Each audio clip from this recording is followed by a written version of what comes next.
How to learn English fastly. There is no word as fastly. How to learn English fast. If you watch the entire video carefully and thoroughly, I'll give you the guidelines on how to handle English in a better way.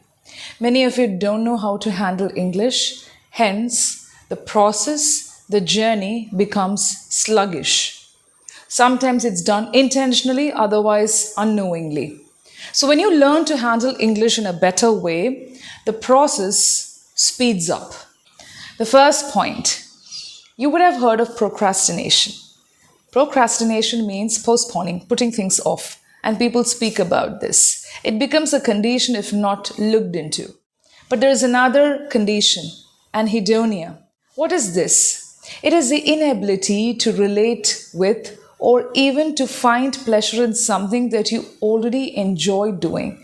For example, if you love listening to music, anhedonia will put you in a condition where you no longer enjoy listening to music or even comprehending with whatever you already liked doing. You would have been doing it for some time, but then because of this condition, you don't find pleasure. You will experience the inability to find pleasure in something that you love doing, something that you already liked doing for a very long time or short time. For example, listening to music, painting, dancing, or even learning something. So for a very long time, you would have been doing it with so much interest, but suddenly you feel that it is very difficult. It is so tedious for you to get up and then begin doing a task, an activity that you have been enjoying doing. This is a condition where you need to carefully analyze and then speak to experts if required. This is not a disease, this is not a mental disease or a mental problem, but it is a condition where you can get help. So there is a very big difference between procrastination and anhedonia. Now, these are names, don't get scared and frightened by the names, but these are conditions and some states of mind. The second point, this is something that we all experience, low mood. When I say low mood, I'm not referring to the different intervals of mood, the low mood, the energy, the low tide and ebb of energy that you experience when you're not feeling all right. When you have a bad day, definitely you will experience low mood. And that can happen over a long period of time. At intervals of time, it can keep recurring where at times you have to give some attention. But I'm just referring to the low mood, where you feel a low dip, maybe for some time. At that time, the natural tendency is to put off things. Just to put off things, to not do things at all for some time. And then later you end up postponing and not even doing it for a longer time. So what can be done in such conditions, even when it comes to procrastination, anhedonia, or even the short intervals of low mood? You can begin re-engaging in the activities or interests that you like doing. Take short and steady steps. You cannot do it in bulk. You can't pile up everything and begin doing, forcing yourself. Then you will feel the pressure. When you feel the pressure, you will never enjoy the process. And when you don't enjoy the process, what happens? Nothing happens fast. It becomes sluggish and naturally you begin hating the process. So take short and steady steps. If you experience these things, low mood, procrastination, or even anhedonia, if you're able to relate with that, if you have somebody who's going through this, short and steady steps where you begin doing small things, something that you feel is insignificant can bring about a drastic change in your mood and in the motivation that you get. So motivation comes from the action you take. It doesn't come when you sit in one place and ask the air or people around you to give you motivation. It cannot be given. Now, when this happens for a very long period of time, you may feel that you become critical of yourself. At the same time, you become critical of others. Now, how does this happen? You keep overthinking, you keep ruminating. At the same time, you feel that whatever is happening at your end is not good. It cannot be justified. Comparison. You become self-critical. When I say self-criticism in a good, constructive way, it helps because you are your best judge and also your analyzer.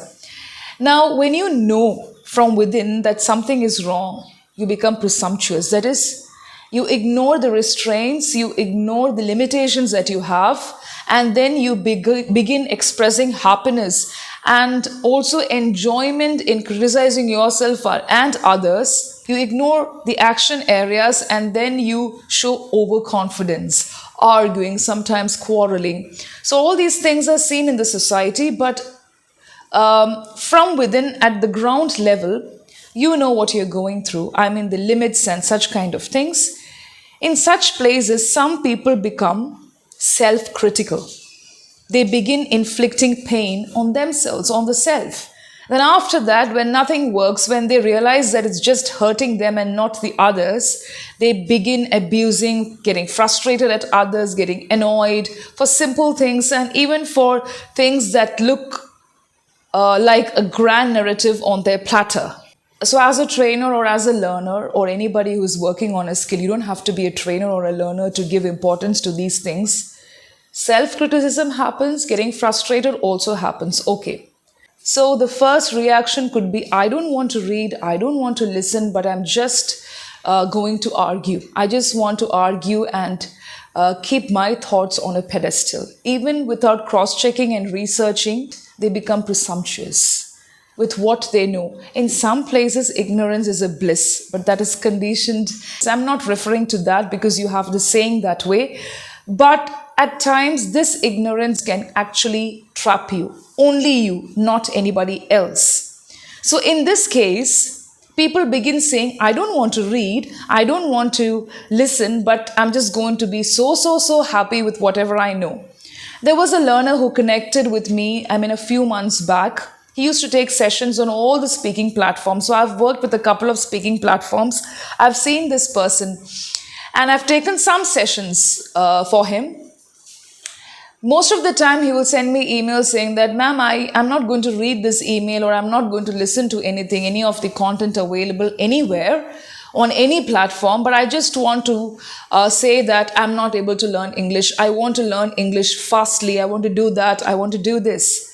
But where are the short and steady steps? So in such cases, especially when you have a learner in front of you, if you're a co-learner or a trainer, remember that we can help such people only when we help them with short and steady steps. The steadiness should come from that person, not from you. Consistency and also nurturing. Nurturing your interest is important.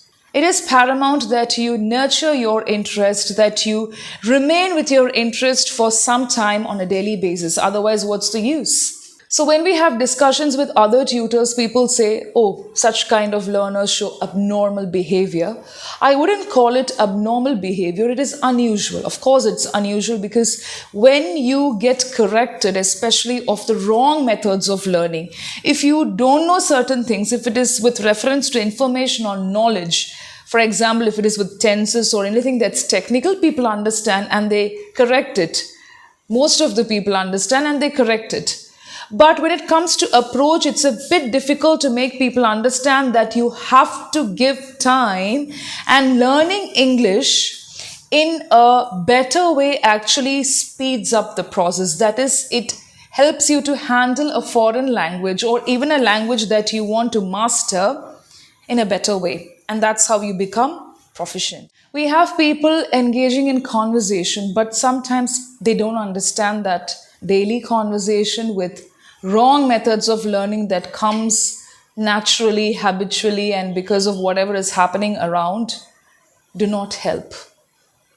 These kind of conversations don't help until and unless you take the necessary action. And from action comes motivation. The next point is we have people helping you with plans. Okay, a lot of plans, study plans, daily plans, plan out this way, speak on a particular topic and all that. But planning without action will not help you. I'm telling you this from experience. Planning without action, where you just have plans here and there, you just begin working on the plan for a few days and after that you drop, you lose interest, you procrastinate, and then if you experience always this low ebb, low tide of energy, begin taking the short and steady steps. Life is becoming difficult for many people. And when that's the case, I think we have to take the step. I remember taking a session for a 64-year-old learner 1 year back. Now he's not feeling well. He was a beautiful learner, down to earth. And I always asked him, why do you want to learn a language? Because you're already established and you're already into business. You have everything in life. He said, yes, I want to learn something in life because I was deprived of learning or even getting the right guidelines towards a foreign language. Unfortunately, he was diagnosed with lung cancer a few months back. I just want you all to pray for him. He is recouping and there's a lot of progress in his health condition. He keeps sending me emails. I don't want to mention the name of the learner, but there are people who show interest even from the chemotherapy wards. I'm not trying to put people going through suffering on a pedestal saying that they are the best or they deserve sympathy. No. But some kind of empathy, wishes, prayers help, because that's going to come back to you as well when you face this low phase of energy, low tide, or even short moments of low energy. I hope you get the point. So I'll give you an example. Suppose you want to wake up in the morning at 6:30 instead of 8 o'clock. You can begin doing that 6:30, 6:15, 6 o'clock. Short steps, very simple steps that may seem to be insignificant. If you want to drink warm water in the morning, you can do that, or maybe just go for a walk. You don't have to do it for 1 hour and 45 minutes in the beginning, but begin with short and steady steps. These small things can contribute to a greater transformation.